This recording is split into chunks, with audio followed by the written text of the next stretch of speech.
Hello, ladies and gentlemen. Welcome into the midweek edition of Batter Up, sponsored by Halpin's Cards and Collectibles here on the Sports Insanity Network. I am Mike Rifkin. Today's episode, a lot of New York sports. We'll talk about what happened with the New York Yankees last night. We'll talk about Steve Cohen and his State of the Mets address that occurred yesterday on Wednesday. And we'll take you through the weekend of baseball, some of the bigger series. Also, all-star voting, the starters will be revealed Thursday night. So we'll go through that Sunday morning on the next edition of Batter Up. But like I said, we'll start in Oakland, where Yankees starter Domingo Germán became the 24th perfect game in the history of Major League Baseball. The first one since Felix Hernandez did it in 2012. Germán, I think he struck out 9 over the 9 innings. Fourth Yankee to ever do it behind Don Larson, who did in the World Series, David Wells, and David Cohn. There's a couple of parts to this that should be discussed. The first part that should be discussed is first no-hitter of the year. So no-hitter, perfect game. I think those things are cool. No, I don't think anyone will deny it because anytime you make history.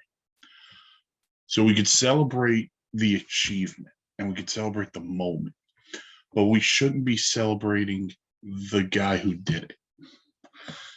And a lot of people are going to look at me and say, that's just Yankee hate. And it's not, to be honest with you, because Domingo Germán, here's the thing. There is a lot of things you could come back from in sports and in life in general. And people could forgive you. Domingo Germán a couple of years ago was suspended based on through the league's domestic violence policy. And yeah, he served his suspension and whatnot. But to me, that's just something you don't come back from. Let's be real honest with you. If the Dodgers hadn't cut Trevor Bauer, and Trevor Bauer threw this perfect game last night for the Dodgers, would we be celebrating Trevor Bauer?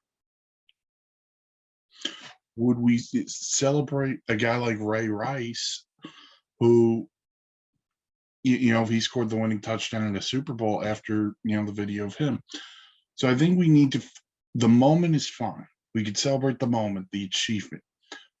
I just wouldn't celebrate the person who did it. And it's not a knock on Domingo. It is a knock on Domingo Germán. Listen, things like domestic violence, for me, I'm not speaking for everyone because I can't speak for the majority of people. I just can't. That is one thing for me that athlete person you can't come back from, in my opinion. Whether you continue to play or not, that's not my judgment. I don't care. I do care, but to me, I won't root for the person. I will not celebrate someone who's being convicted of domestic violence. I can't do it. If you want to go out and do it, that's up to you. But personally, I can't root for a guy convicted of domestic violence. So before you go out and you listen to people and you celebrate Domingo Germán and his accomplishments today, just remember who you are celebrating. That's it. To me, that's something that just can't happen. But look, first no-hitter of the year belongs to Domingo Germán, and it happened against the A's, so color me not surprised on that one. So that's where the Yankees are. That's a day after the Yankees got shut out by the A's, or lost 2-1 rather. I'm sorry. Excuse me. Rubber game of that series is this afternoon. So Domingo Germán, first no-hitter, perfect game in baseball in 2023. So we go from one side of New York to another. The Mets continue their kind of, I don't want to say it's a free fall, but it's a free fall. So it got so bad that Monday afternoon or Tuesday afternoon, General Manager Billy Epler spoke to the media, and then Wednesday afternoon, Steve Cohen spoke to the media, the Mets owner. And there were a couple of tidbits in here that, I'll say that Steve Cohen said that I found intriguing. The first thing is Billy Epler, Buck Showalter are going to be the manager and general manager throughout the year. And I'm not surprised by that, to be honest with you. I don't like mid-season firings of managers or general managers just because of the fact of, do I really think the bench coach, whoever it is, could do a better job? Because you're not going to go out on a search just yet. The other thing that makes who right now can do better than Buck? Because listen, the Twitterverse exists, and people love calling for people's heads, whether it's Buck or Billy Epler. Now, I think as a brass, those two, they haven't had a good year. Let's rewind back to the winter. I think if you're a Mets fan, everyone knows the Mets needed another bat, another impactful bat. And what wound up happening was, well, they waited, and then the Giants deal for Carlos Correa fell through. The Mets tried to jump on that, and then that fell through, and then he went back to the Twins. Correa hasn't had a great year. He looks like he might be starting to get going. Now, I'm not saying they had to go get Trey Turner, which would have been pretty cool, but they needed an impactful bat, because when you look at the NL East as a whole, the Marlins are the surprise of the division, so I'm going to push them to the side for a minute. But look at the lineups two of the other teams have. Look at the Braves line. And the Braves, I'll dive into them in a little bit, but Acuna, Albies, Olsen, Riley, Sean Murphy, and then you go further down, Michael Harris, who won Rookie of the Year, is hitting ninth. That's a lineup. Go to Philly, who did bring in Trey Turner, and you're going through Turner, Bryce Harper, Nick Castellanos has had a bounce back year. Alec Bohm has had a nice year for them. That depth of a lineup. The Mets don't have the lineup depth. We could talk about after Pete Alonso hitting 4, the next guy you're looking at, if he's playing, is Francisco Alvarez, who's a rookie. Brett Beatty, rookie. Guys like, and again, I'm not trying to knock these guys, but Mark Hanna, good player, not a big bat. Daniel Vogelback might be getting hot here, who knows, but hasn't had a good year. Their hottest hitter right now is Tommy Pham. And if I were to tell you that in spring training, Tommy Pham's going to be a really important player for the New York Mets, you would have called me crazy. But he's had to be. They need the guys that did it for him last year. Starling Marte. Jeff McNeil on a batting title. He doesn't look like the same guy. Now, whether that's the shift going away or whatnot, I don't know. But they need to figure this out quickly. So that's where I draw the line on Billy. Well, the other line is the bullpen. The bullpen arms. Now, part of this is the Edwin Diaz injury effect. When Edwin Diaz went down because of the World Baseball Classic, now all of a sudden David Robertson goes from having to pitch the 8th inning to the 9th inning. Adam Ottavino goes from pitching the 7th inning to the 8th inning.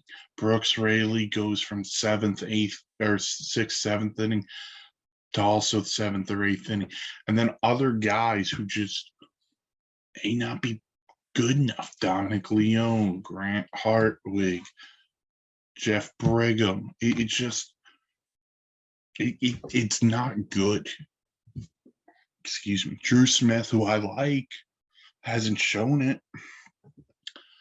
So that's the state of the bullpen. I know Andy Martino wrote an article for SNY, I think it was last week, about the Mets would take on money to add additional bullpen arms. Fine. I mean, as long as it's not too outrageous of a guy, like, don't sit there and tell me you're going to add Steven Strasburg's contract knowing Strasburg can't play. You know what I'm saying? Like, if you're going to do something like that, take a flyer on a Patrick Corbin. That would be cool good for me. So there's that.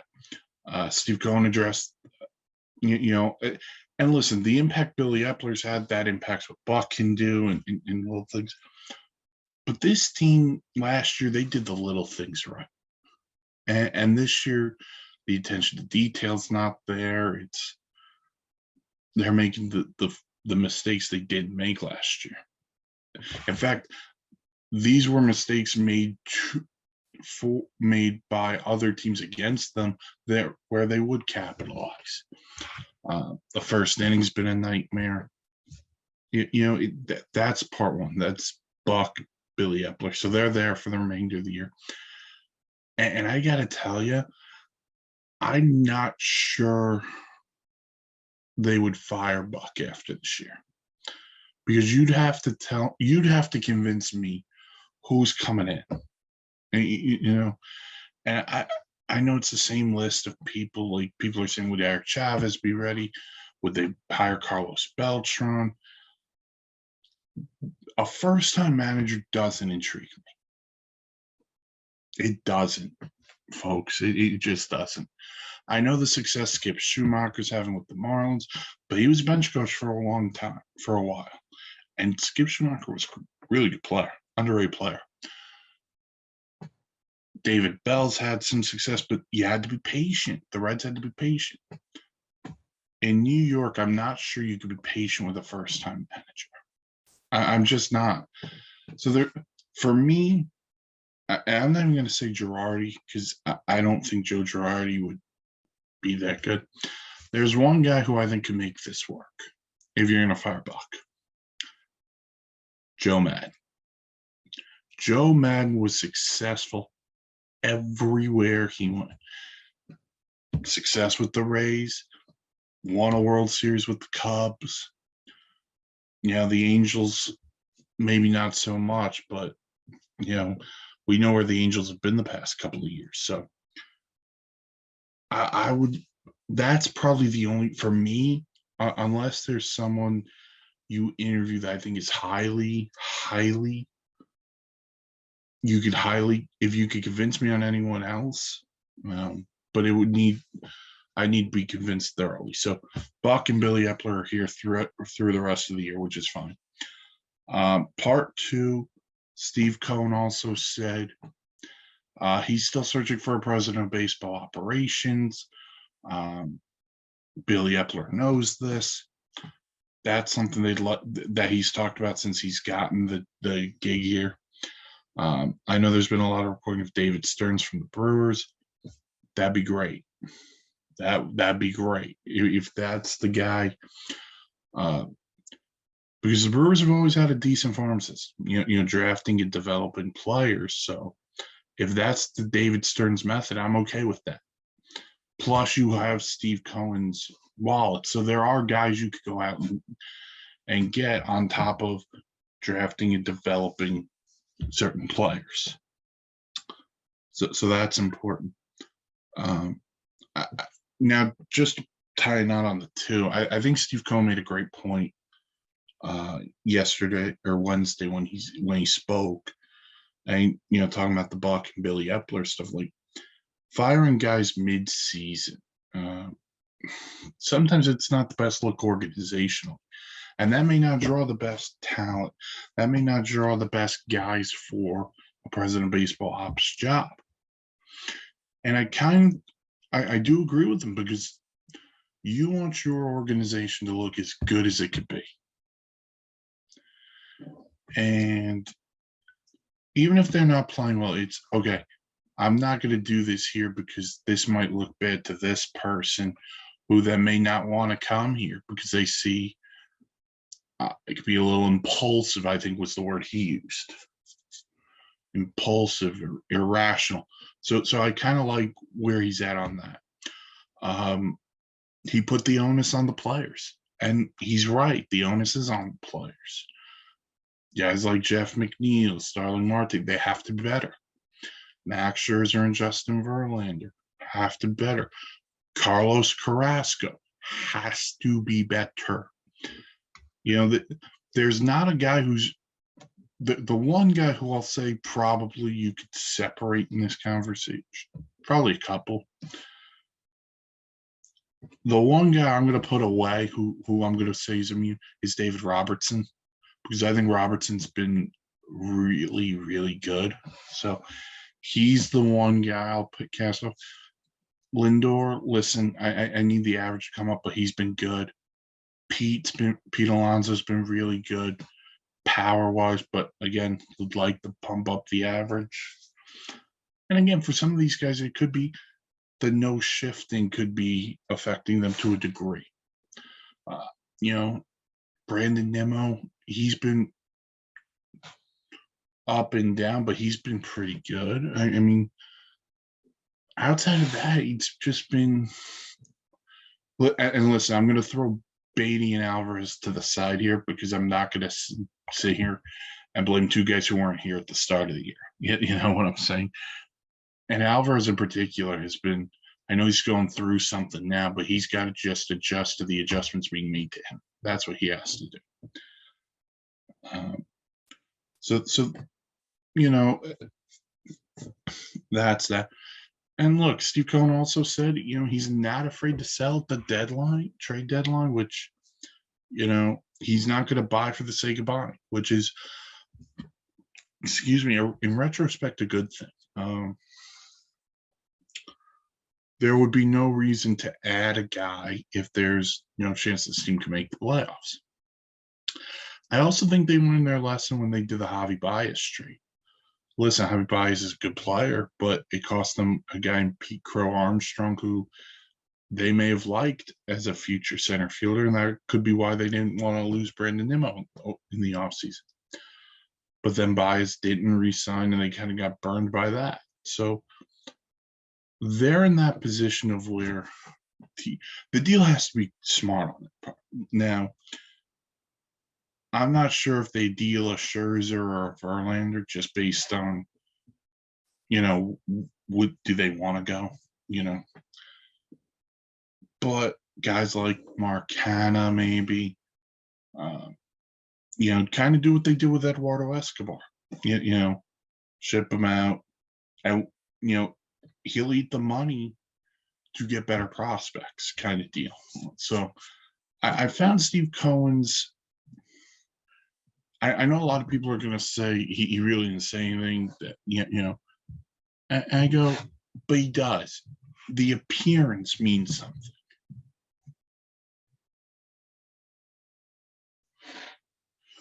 The appearance of the owner does mean something. It really does. If you look back at the Wilpons, and how often did they speak to the media? Or did they always hide behind whoever the GM was? I think as a Met fan, you have to be happy with Steve Cohen. You could say, well, what did he say? What did he say?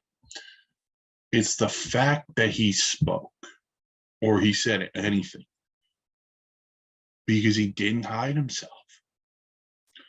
He didn't hide the fact of, yes, this team is underachieved. Yes, this team, needs to turn it around. But just the feeling that the owner did this, came out and said this. For me, to me, it's a nice sign. Because he could be talking to me, but he's actually not talking to the media. He's talking directly to the fan base. He's saying to the fans because he's a fan. He is a fan.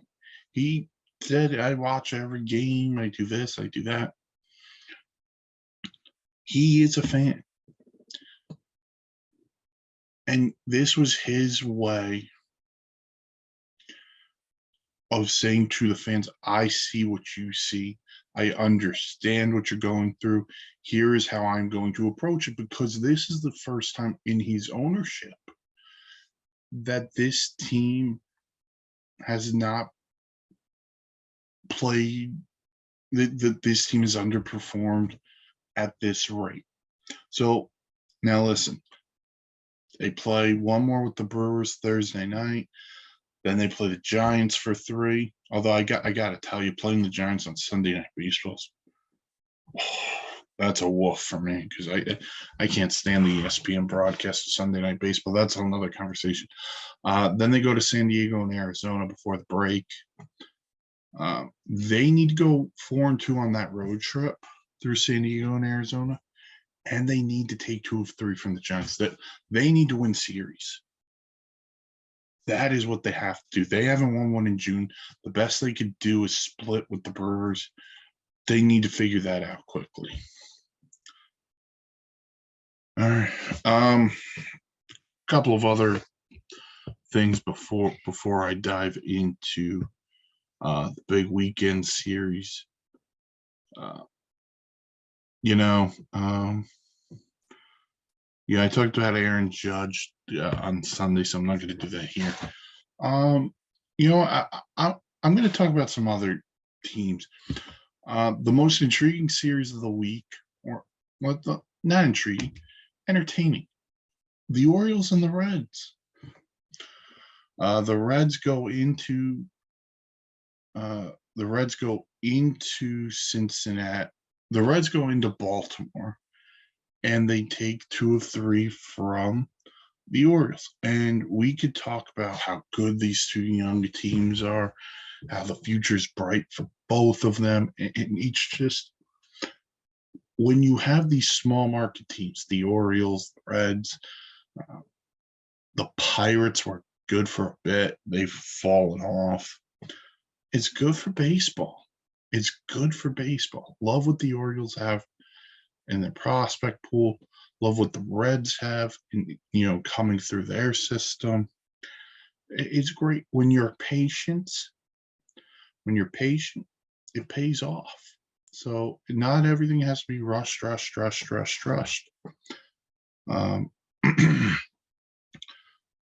that was a cool series for me.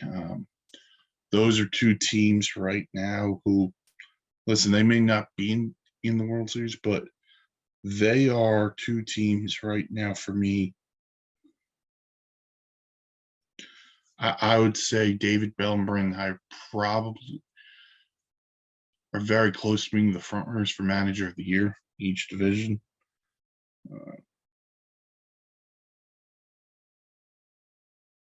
So there was that.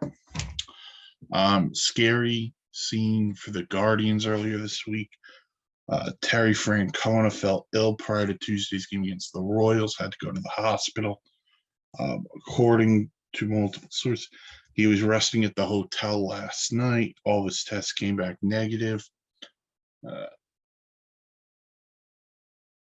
of his tests came back negative after he felt somewhat lightheaded. So, he's going to rest for the next couple of days. Not the first time Terry Francona has had some health issues, so we wish him nothing but the best. For me, he's a future Hall of Famer. I think Terry Francona, the job he's done not only in Cleveland, but the job he did in Boston, exceptional manager. Probably, if not the best, one of the best of the 2000s. With what he did with the Red Sox. So get well soon to Terry Francona. And then now we're going to try something a little bit different. I know everyone does a power rankings. So I'm going to do something similar, just give you for me, the 5 best teams in baseball, from 5 to 1. And let me tell you, like, this was very the top three for me were easy. 4 and 5. Well, it wasn't. At 5, I'm putting the Diamondbacks at 5. I think that the year they're having, Corbin Carroll should be the runaway rookie of the year. He should also start in the All-Star game. That's a whole other conversation. Zach Gallen wasn't great the other night against the Rays, but got enough run support. Lourdes Gurriel has been a big factor for them. Christian Walker's the best player nobody talks about. This is a team. This is a dangerous team that had probably outside of themselves, had no expectations. And they're playing their butts off, man. They are good. They're in first place in the NL West, 2.5 over the Giants, 3 over the Dodgers. To me, they're right there near the top. At 4, I mean, it's hard to not go the Giants, who've been red hot, 7-3 in their last 10. They're playing extremely well right now.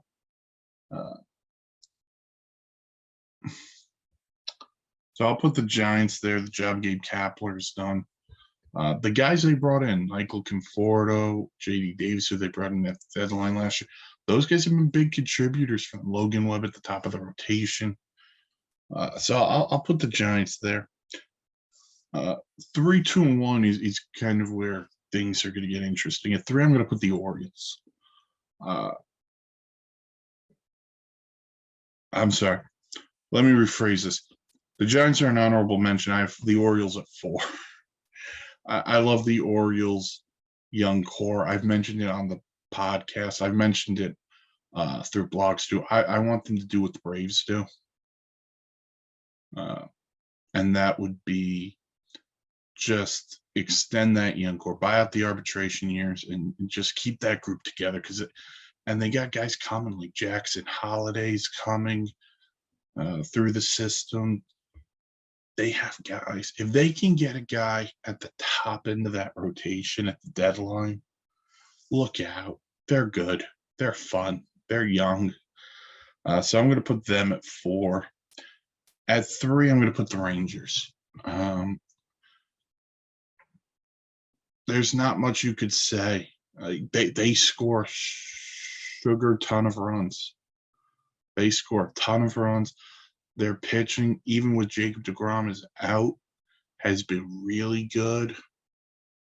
Corey Seager and Marcus Semien both are probably in the MVP conversation right now. Nate Eovaldi's in the Cy Young conversation. Bruce Bochy, Hall of Fame manager. Listen, love him. I wouldn't put him as the front runner for manager of the year, although I think some people will. He's done an outstanding job, and that's a good team. That's a good team there in Texas. At 2, I'm going to put the Rays. And people are going to sit there and say they have the best record in baseball. They're 55-28. They're 4-6 in their last 10. There are some kinks there. The Shane McClanahan thing does scare me. The lower back thing does scare me. I think if there was a time to IL him, it'd be now. But him and Glasnow at the top, then Randy Rosarena and Wander Franco and Josh Lowe, Brandon Lowe, like these guys mash. They rely on them and they mash. Bullpen has some injuries. They'll either get healthy or they'll do something at the deadline. But this is who they are. They're a very good baseball team. Kevin Cash has done an outstanding job, and the best team in baseball for me is the Braves. It could be a little bit of biasness based on playing in the National League, but I think they've won something that like they're 9-1 in their last 10, 5 in a row, but I think it's like 13 out of 15. They are just insanely talented. Ronald Acuna, to me, is the NL MVP. They're going to have starters galore at the All-Star game. They're going to have a ton of All-Stars. So, and the job Brian Snitker's done too. Like, give Brian Snitker a ton of credit for the job he's done really since he's taken over that team. He's done an excellent job. So, I think the Braves are the best team in baseball. So, 1 through 5 again. Braves at 1, Rays at 2, Rangers 3, Orioles 4, and Diamondbacks 5. If you want to flip-flop the Orioles and the Diamondbacks, you could. I just give the Orioles a ton of credit because it's the AL East. So those, for me, are the 5 best teams in baseball right now. On to some big weekend series. How about Guardians and Cubs, man? Rematch of the 2016 World Series. Different name for the Guardians at that point. So they'll match up for 3 in Wrigley. That should be a fun one. Twins Orioles. The Twins a half game back of the Guardians in the AL Central. I just told you how good the Orioles are, so that could be a fun one in Baltimore. Red Sox Blue Jays. The Blue Jays 7 games over. The Red Sox a game under. But I give Alex Cora a ton of credit because I don't think a lot of people saw the Red Sox being that competitive this year. They're being competitive. And they've done it for a while without Chris Sale. And I think that's very impressive from a pitching standpoint. So they're in a good spot there, the Red Sox. The Blue Jays, I expect them to make a massive charge in the AL East. I do, from a talent standpoint. They're just too talented. I know Alek Manoah got beat up in, I don't know if it was rookie ball or wherever they sent him. He got beat up the other day. I don't know what's going on there. That's a problem for them. That's a guy I thought who would win the Cy Young this year. But he's taking a massive step backwards, and they're going to need him. If they're going to make a run into the World Series, they need Alek Manoah, they need Kevin Gausman, they need Chris Bassett and Kikuchi and Barrios, because those guys could be difference makers in that rotation. So you got Red Sox, Blue Jays, you got the Marlins and the Braves. Listen, that's a huge series for the Marlins. The Marlins are 6.5 back of the Braves. They've won 4 in a row. They're 7-3 in their last 10. You go into Atlanta and you make a statement by taking 2 of 3. That's big. That would be big for the Marlins to take 2 of 3 from the Braves. That would be huge. I just told you how good I think the Braves are. If the Marlins can do that, look out. They got a really good start out of Sandy Alcantara the other day in Boston, so maybe that turns his season around. So the Marlins, that's a huge series. The Braves, we know how good they are. Yeah, I talked about before. Battle of Texas, Astros, Rangers. The Astros haven't played well. I still think they don't have Alvarez in the lineup. I think they need something in the rotation too. They're relying on a lot of younger pitchers. Hunter Brown, France, to go along with Javier and Framber Valdez, who's been really good for the most part. McCullers is not coming back, it sounds like. So they're going to need, for me, they need a little bit more influx into the rotation.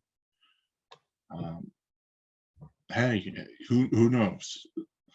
And then offensively, they need Alvarez and they need Michael Brantley back. I think those would be 2 big gets for them if they can get it.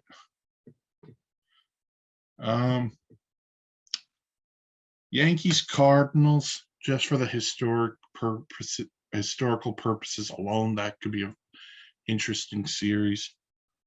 Diamondbacks Angels. Let me tell you something. I didn't do this, so I'll do it now.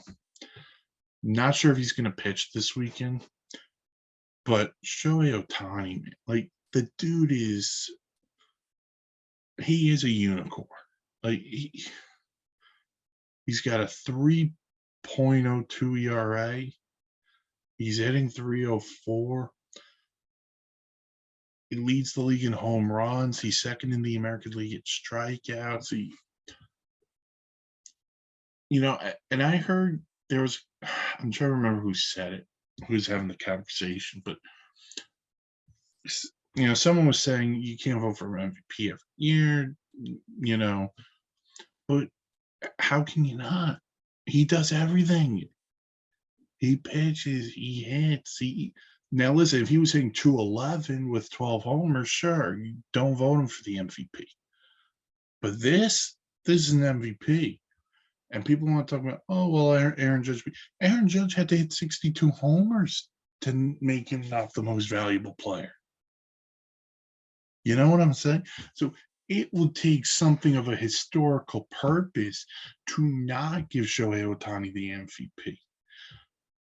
I hope he stays healthy. I hope he does this for the whole year. I hope the Angels make the playoffs so we get to see it on the biggest stage, and then he'll cash in free agency. I'm rooting for you, Shohei. The Angels are a good story right now, and he's a big part of it. Mike Trout's a part of it. Phil Nevin's done a good job. I talked about the D-backs before. They're young and they're fun. They're the NL version of the Orioles. Them and the Reds are the NL version of the Orioles for me. So there's that. And then the Rays and the Mariners. The Mariners are so tricky to figure out, man. I love everything about them. I love their roster. I love their rotation. I love their bullpen. I think they're the other team I look at. And I think they're a bat. They need a bat. They relying on it's Julio Rodriguez and a bunch of friends. They brought in Teoscar Hernandez, who, inconsistent at times. Ty France inconsistent at times. They need an impactful bat. Suarez has power, but he doesn't usually hit for high average. They need to figure this thing out.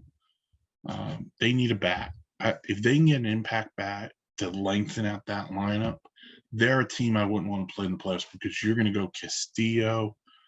You're going to go.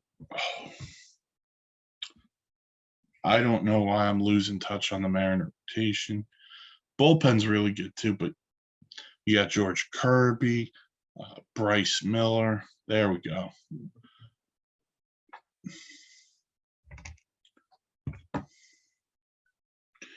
Bryce Miller, Kirby. These are the guys, like all this behind Luis Castillo, who's been phenomenal. So Logan Gilbert, they have the rotation in place. They just need to find a way to score runs because if they get in, just ask the Astros. If Robbie Ray doesn't give up the home run to Alvarez in game 2 of that series, Mariners might have won it. The Mariners could have won that series. So they'll take on the Rays in Seattle this weekend. So that'll do it for this edition of Batter Up on the Sports Insanity Network, sponsored by Halpern's Cards and Collectibles. Check out the website, www.thesportsinsanitynetwork.com, for great blogs, vlogs, planes, trains, and automobiles. YouTube page has great vlogs. Follow us on social media, Facebook, Twitter, at SInsanityReal.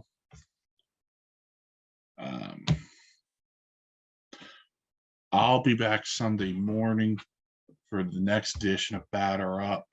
Might be a live stream, might not be. Who knows what's going to happen? But until next time, I'm Mike Rifkin. Thank you for listening to Batter Up on the Sports Insanity Network, sponsored by Halpern's Cards and Collectibles. Have a good weekend, everyone, and I will talk to you on Sunday.